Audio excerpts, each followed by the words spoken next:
Ring Out Podcast. I go by the name of Papa Junior. Appreciate you clicking on the video just all put for you boy because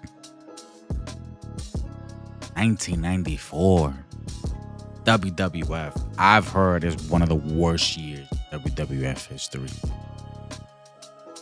Where were you at in 1994? I wasn't even born yet. Well, I was born in 94, October. I just revealed myself. I don't give a shit. So, did me a favor for not watching 1994, but then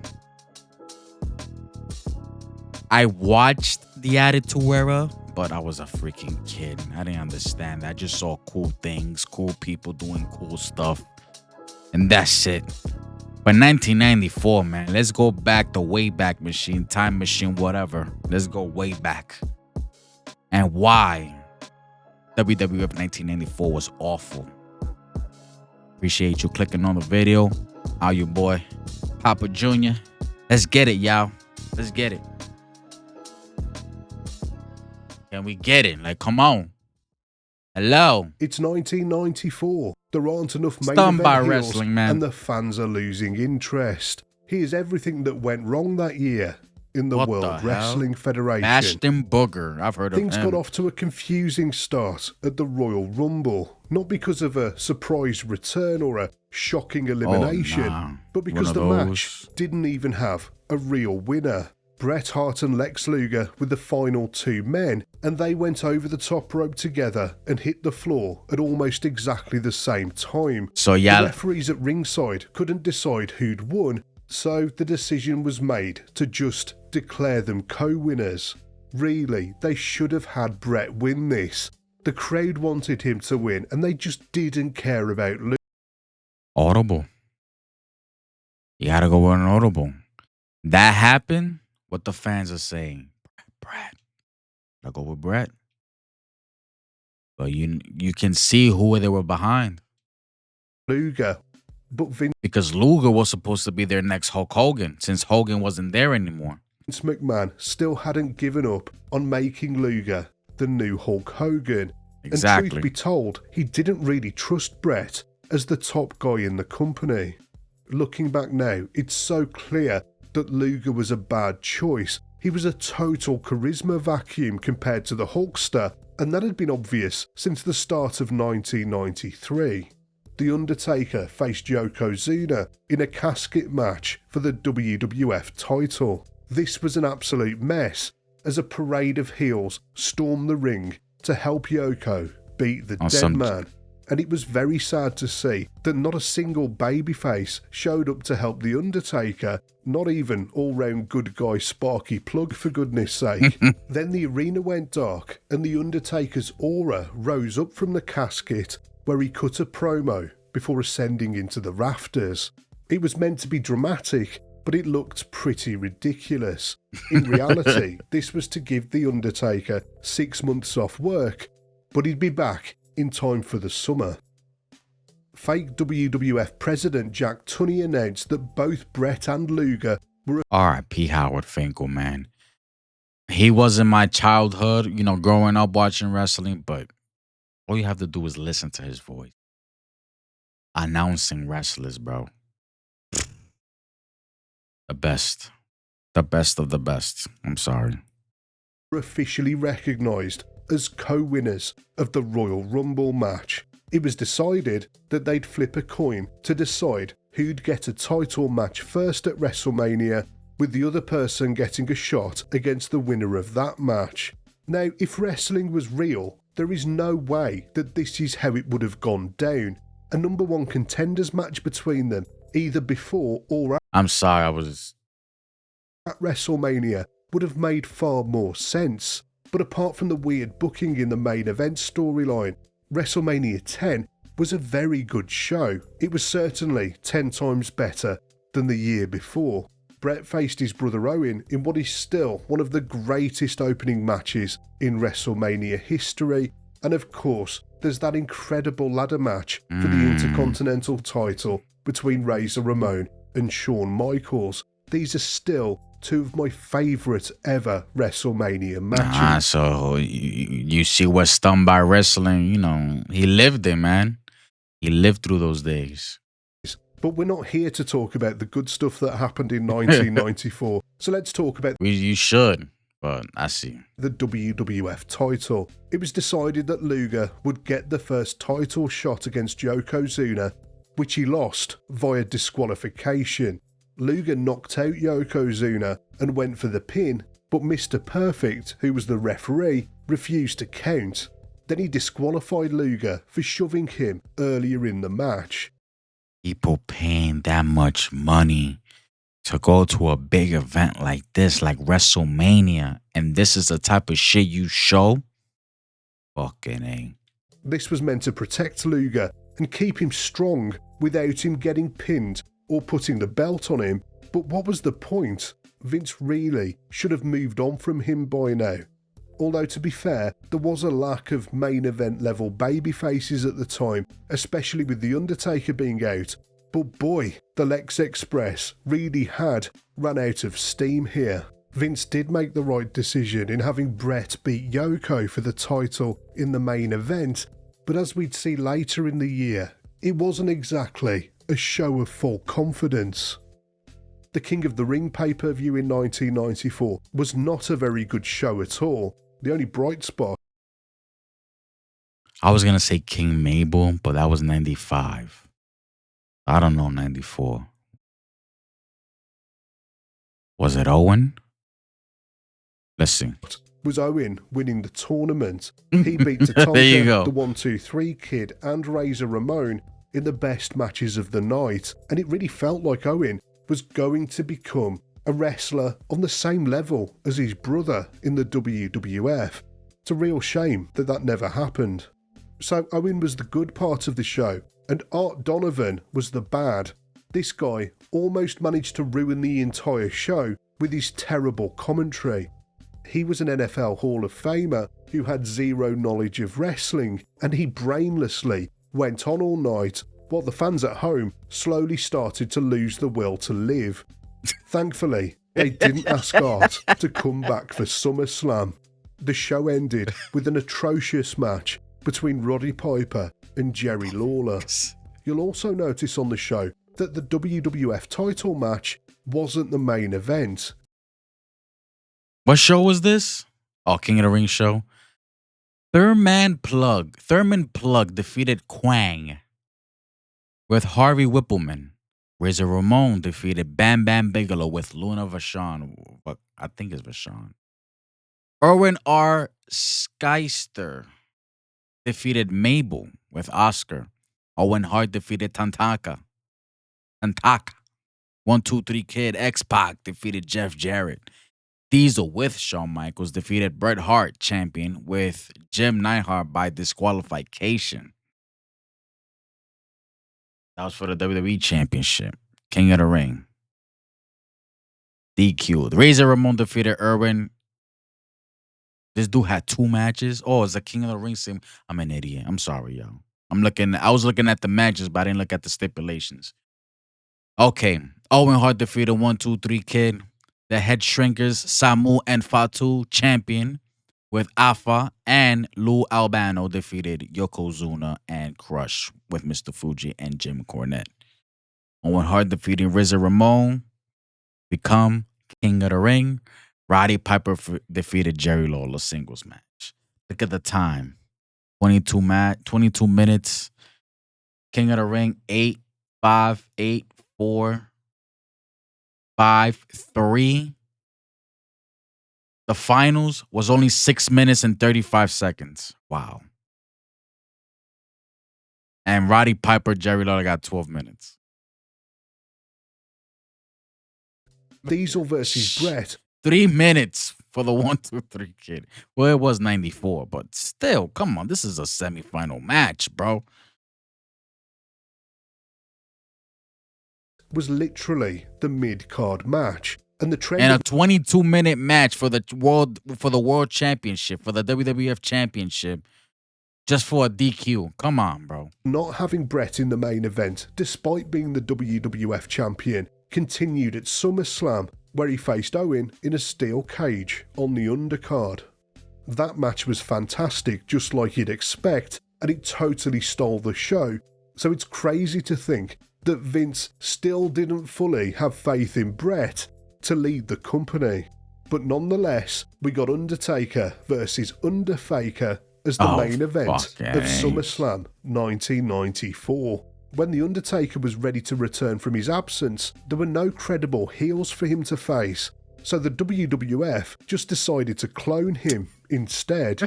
In the storyline, nobody knew where Taker had disappeared to, but people kept on saying that they'd spotted him out and about.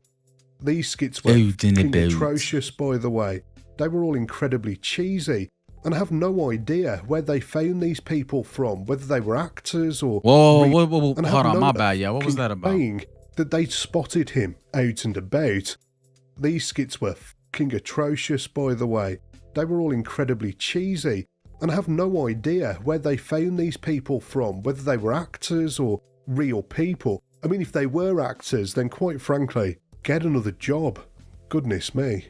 Then Ted DiBiase showed up, claiming that he'd found the dead man. Just having people just put a camera in their faces and just say, "Oh, you spotted him somewhere." Like, what the That was cringe, bro. I would have been cringy shit, bro. Just crawls like it gets under my skin. I'll be like, yo, watching. Why is this happening? Why is this happening? Why are you speaking this way? Why are you lying? Oh God, that's cringe. Try not to cringe. I'll easily fail. He was bringing him back to the WWF. Paul Bearer, however, was having none of it and basically told Ted that he was talking out of his ass, and that's basically how we ended up with two Undertakers face to face in the ring. Taker 2 was the wrong height, he moved awkwardly, and on close inspection, he didn't look anything like Taker 1. It was like a guy doing a bad Undertaker tribute at a kid's birthday party. Even Leslie Nielsen, one of the funniest people on the planet at the time, couldn't save this angle. The match itself lasted about 8 minutes, and it was a total bore fest. Of course, the real Undertaker got the win, and as soon as it was done, the storyline was dropped, and it was never mentioned again. One thing that became very clear at SummerSlam was that Luger was now a mid-carder because he had a match against Tatanka. In the weeks leading up to it, Tatanka kept on accusing Luger of selling out to Ted DiBiase, claiming that he'd taken money and was going to betray the fans. Then at SummerSlam, Tatanka beat Luger with a roll-up before turning heel and joining the $1 Million Corporation himself. The WWF's resident Native American was the company's ultimate mid-carder, so losing to him really put a full stop on Luger's own status on the roster. Randy Savage was one of the few remaining superstars from the golden era, but he wasn't... Man, I would've. I mean, Macho Man's amazing. But if I was growing up during this time, I would have been a massive Macho Man fan. Oh, yeah, we need to go to the championship. Oh, yeah. Yeah. I would have been a massive Macho Man fan out of all wrestlers, man, to be honest with you. And like in the 80s, early 90s. Happy with his position. He still had so much to give in the ring, but Vince had sidelined him behind the commentary desk. I personally really enjoyed his work as a colour commentator. He was certainly better than Art Donovan, but I'd rather have seen him in the ring. And it turned out that he would rather have been in the ring too. Yeah, he didn't want to be in the commentator. To jump to WCW. Macho Man? It was said that Vince McMahon was really upset with his decision, but what did he expect? Instead of using one of the most recognisable stars in the company, he put a headset on him when he could have been useful in the ring, putting over younger talent. By 1994, he was past his prime, but not by that much, and he proved in WCW that he could still wrestle. At the Survivor Series, Bret Hart Yeah, put the I was WWF watching Nitro. He Championship could on the still line go. against Bob Backlund of all people. Still Backlund talk. had snapped after losing to Bret in a Now, TV match over. you imagine Macho Man if he was still still in WWF, bro, mingling with Stone Cold. Yes, he could have hanged. The Rock at the time, Triple H, DX, Macho Man. I feel like there could have been great storylines there, bro. Seriously. Because this dude is a maniac. Fantastic wrestler and great on the freaking mic, bro. That charisma is unmatched, bro.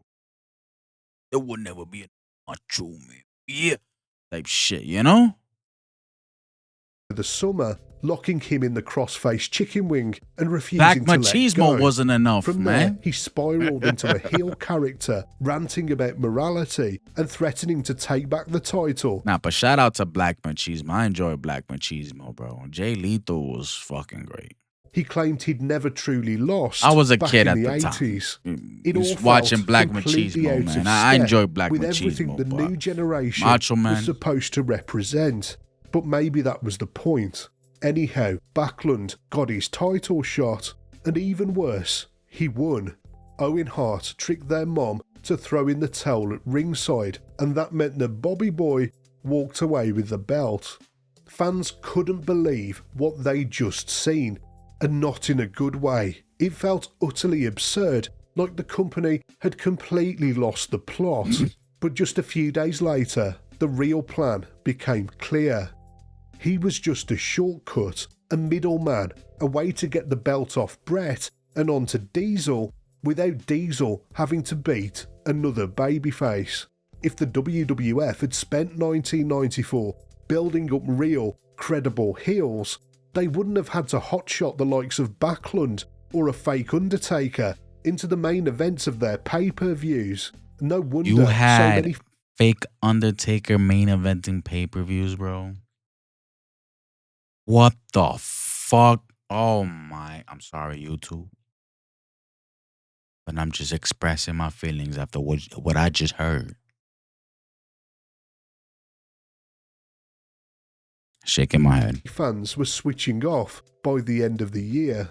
They couldn't even book Diesel's title change on TV because they'd already taped every episode of Raw Wow. for the month back in October, and with no pay-per-view coming up, they had to do it on a house show instead. Diesel was one of the few bright spots in 1994, but after spending the year getting him over, the WWF crowned him champion in the most underwhelming way possible.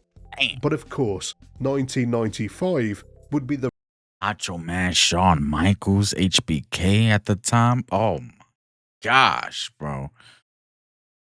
real disaster when it came to Big Daddy Cool's reign as champion, and I'll be dissecting that in the next video. He could have hanged with the. I'm sorry, I'm still on Macho Man, but he would have hanged with the Attitude Era for sure, for sure. Oh, and if anyone can tell me what the Mantar was all about, What the then leave a comment.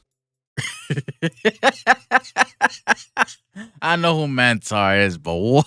Just seeing it myself. What about that fucking egg in Survivor Series during Thanksgiving week, whatever Thanksgiving weekend? That egg and then the fucking gobbledygooker fucking came out. Was that in '94? Or that was earlier than that? Let me know in the comments, man. Shit. I enjoy this. Seeing the shit part of everything wrong in okay. So you got a little series going on with this. I'm gonna check out 1993 another day, man. But we watched 94. Maybe we would have watched 93. I didn't know it was a series. So if he has more of these, I'm gonna watch it from like, some completion shit. I'm that type of person. I like to go in order. I didn't know he had others. I seen 94. I was born in 94. So I wanted to see how I was at the time. I wasn't watching at 90, even though I watched 95 recently, on my spare time. And then I was on Daily Motion, all those shits, man. I don't think Peacock has it anymore. I don't got Peacock, so Netflix has some Raws. You know? Yeah. Appreciate you've made it this far into the video. Hit the like, hit the subscribe if I deserve it. Holla at your boy. Every PLE watch along. I'm here, man. Pull up. Let's drink. Let's have a good time. I'll do some Fridays here and there as well. Let me know if you want me to do some TNA. Want me to do some TNA? Subscribe. Let me know in the comments, man. I'm not gonna go by one person. I want to see multiple people. The like and all that good stuff, man. This your boy Papa Jr. Till next time. Appreciate y'all. Goodbye. Mwah, and good night, bang. Peace.